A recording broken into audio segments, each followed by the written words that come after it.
Vai, Anitta é uma série que mostra o tanto que a Anitta é uma mulher empoderada. Certo? Não, errado. Tá tudo errado.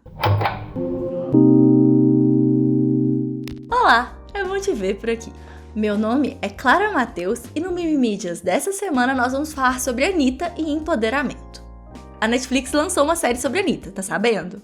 Chama Vai, Anitta e é uma série documental dividida em 6 episódios de mais ou menos meia hora. A série mostra o processo de produção de algumas peças-chave da carreira da Anitta, como Checkmate, que foram 4 clipes lançados em 4 meses seguidos, Indecente, que é um clipe em plano sequência que foi gravado em um take só durante a festa de aniversário dela e que era pra ter sido transmitido ao vivo na internet. A série fala também sobre a vida pessoal e alguns conflitos no casamento dela, e inclusive o relacionamento dela acabou antes da série ser lançada, dá até dó. Mas principalmente a série tem como foco a carreira internacional da Anitta. É uma produção obviamente feita para os fãs da cantora, e quem não acompanha a carreira dela dificilmente vai curtir essa experiência.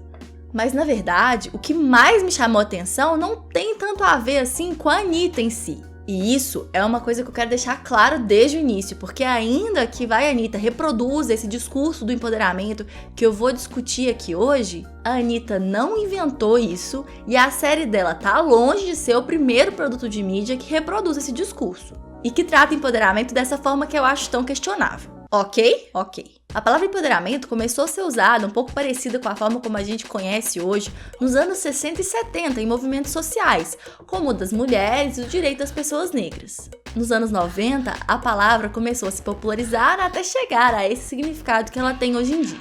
Mas aliás, que significado é esse? Você já parou para refletir o que exatamente significa dizer que a Anitta é empoderada? Porque essa palavra tá em todo lugar, não tá? Especialmente para se referir a mulheres. É como se fosse um dos maiores elogios que se pode fazer para uma mulher. E você sabe disso, eu sei disso, sem nunca ninguém ter sentado comigo para discutir sobre essa palavra e me ensinar o significado dela. É uma coisa intuitiva. A gente associa a palavra empoderada e empoderado com poderoso e poderosa. Mas é óbvio que essas palavras não são sinônimos perfeitos. Porque quando você diz que alguém é poderoso, você está dizendo que a pessoa tem poder. Quando você diz que a pessoa é empoderada, você está querendo dizer que essa pessoa de alguma forma ganhou o poder. E para entender isso melhor, a gente pode pensar nas pessoas LGBTQI+, por exemplo. Quando a gente compara esse grupo social com o das pessoas hétero, por exemplo, fica claro que só um desses grupos tem o poder de poder manifestar e demonstrar os seus afetos em público sem correr o risco de sofrer represálias. O empoderamento da comunidade LGBTQI+, virá quando esse grupo ganhar esse novo poder. No caso das mulheres, o desequilíbrio de poder são outros. E por isso fazer parte do meu dia a dia e da minha experiência, eu poderia listar aproximadamente 1 milhão de exemplos. O que não me falta nessa vida é exemplo de desequilíbrio de poder entre homens e mulheres. Mas já que o meu objetivo não é expulsar todo mundo desse vídeo com uma lista de 13 horas, eu vou me ater a um exemplo só e bem básico. Mas eu tenho certeza que você consegue pensar em vários outros. É um fato que as mulheres correm mais risco de serem assediadas do que os homens. As mulheres, enquanto grupo social, não têm o poder de terem seus corpos respeitados nas ruas. Empoderar as mulheres, quando a gente está falando especificamente desse problema, seria dar esse poder às mulheres. Todas as mulheres, então, teriam mais respeito e dignidade. Mas não é esse uso de empoderamento que a gente tem visto por aí, você concorda? O que tem acontecido é que essa noção, que é tão política, tão geral, tão coletiva, vem sendo substituída por uma noção individualista do tema. E sabe o que isso representa? Que a palavra empoderamento está sendo arrancada do seu contexto político. Ela vem sendo neutralizada e, por consequência, ela está sendo cada vez mais eficiente na manutenção da ordem vigente. Ela deixa de representar conquista de poder por um grupo social para representar o sucesso de um indivíduo. A gente vê um pouco o furo dessa ideia de que, tipo, você colocou uma mulher na posição de poder, você resolveu as situações de gênero daquele contexto, daquele lugar e tal. Eu acho que tem alguns exemplos muito bons, assim, ou muito ruins, né? Disso, tipo a Condoleezza Rice, né, que era secretária do governo Bush durante a guerra do Iraque e era, enfim, foi uma das principais figuras da política americana durante a guerra do Iraque, né, que destruiu a vida de várias mulheres no Oriente Médio. E talvez o exemplo quintessencial disso é a Thatcher, né? A Margaret Thatcher, primeira-ministra da Inglaterra, que ostensivamente se declarava antifeminista, falava que o feminismo era um veneno E, enfim, teve políticos que... Não, com as creches, né? Não, ela foi terrível para os direitos das mulheres. É porque, no final das contas, ser mulher não significa muito se você não tá pensando pelas mulheres. O sucesso individual da Margaret Thatcher não significa nada para as mulheres. A não ser que ela usasse do sucesso dela para alguma medida de empoderamento ao grupo coletivo. Agora, poder individual não significa empoderamento. E o discurso dela era muito isso, né? O discurso dela em relação a mulheres era: se eu cheguei aqui do jeito que o mundo é, você também consegue, né? Então, Aí eu ia tirar o seu filho da creche. Um discurso bem cretino, né, inclusive. Escrotíssimo. Outra coisa também que eu fico pensando assim, é sobre quanto que é muito tentador você seguir narrativas e histórias de indivíduos, né? Porque é muito pouco apelativo você pensar em questões mais abstratas de grupo, né? Um paralelo que eu fico pensando é sobre o quanto é muito mais fácil falar que o inverno desse ano foi muito frio em comparação a falar que o aquecimento global, as climate change, né? Mudanças climáticas são uma questão real. Então acho que por isso que a galera acaba pegando muita história do indivíduo, achando que esse é o mais válido, sendo que é só um recorte muito específico de um retrato que é bem incompleto. Quando a gente pensa no empoderamento por esse viés social, o que é que a carreira internacional de Anitta traz de poder para as mulheres brasileiras? Traz alguma coisa?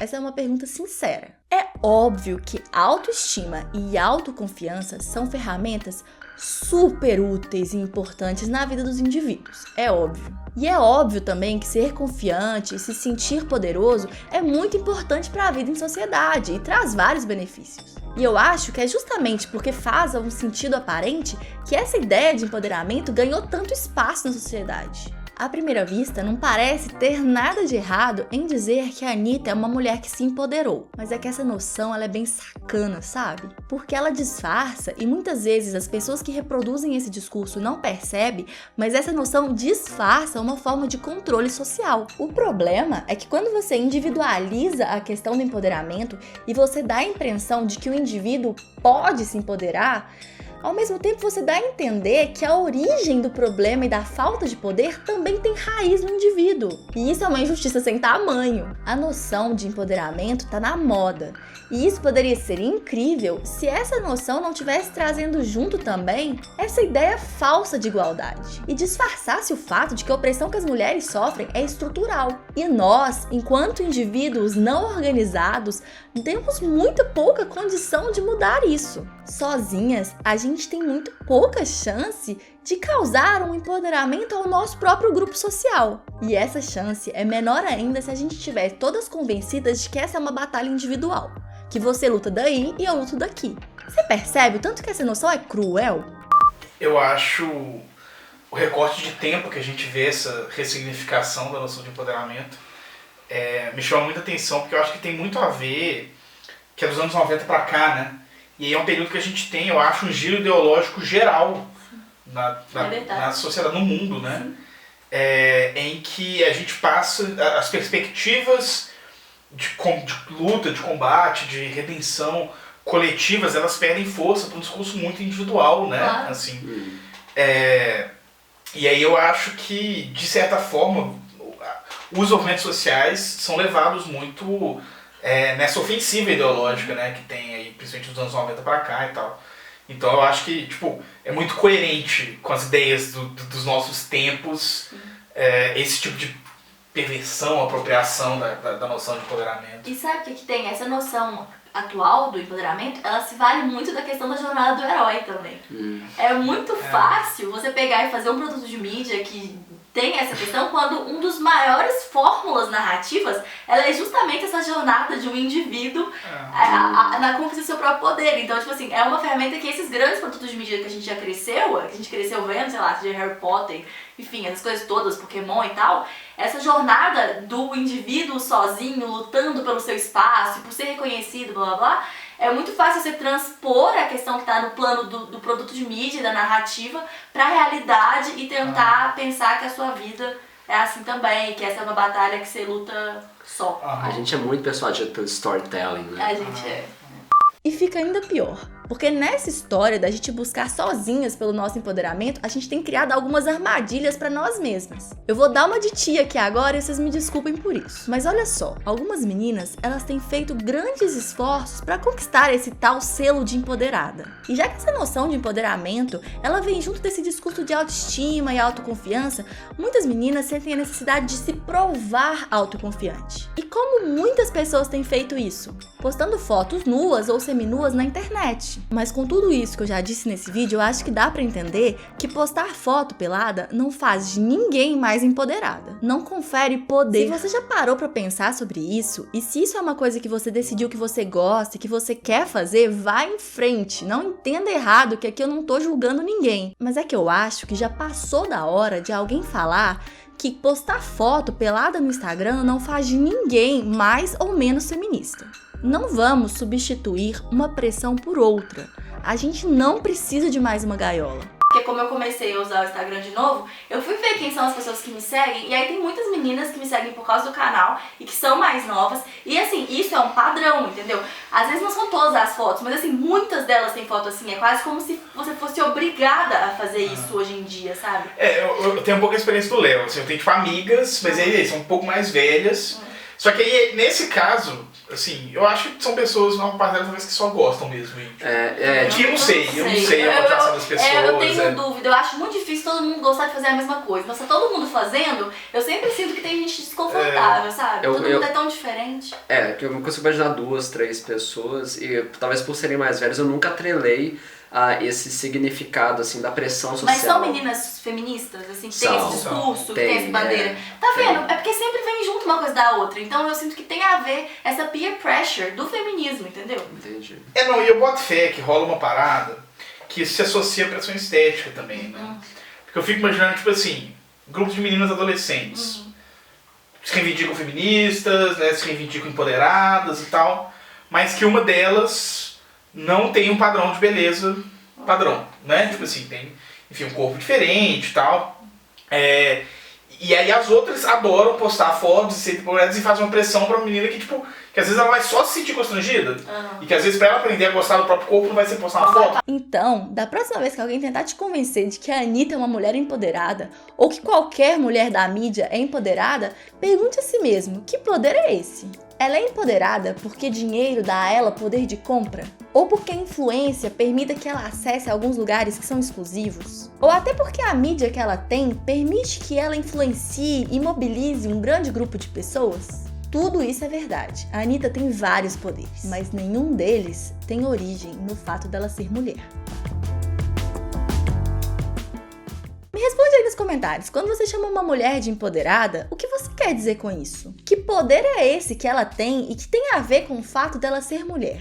E já que eu falei de Instagram, deixa eu aproveitar para convidar vocês para me seguirem lá. Eu reativei meu Instagram e além das famigeradas selfies, eu tenho postado fotos de livro que eu tô lendo, então me segue lá. Enfim, até a próxima!